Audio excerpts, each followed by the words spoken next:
din siya. 3,000 plus na metric tons ang GRT nito eh.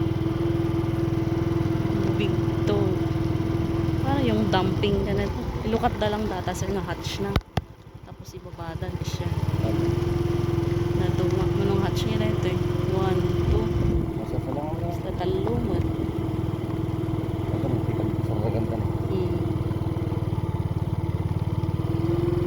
Basta nga pang container pa yun.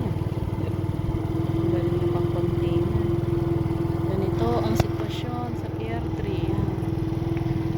Yan. Kapay lang, puro coal pay lang. Dubay la coal na. Tagbot Benny. Tapitsura lang man ni Big to sa tapos lang mula ni barge itan gaya. Nababa lang basit. Barge itan.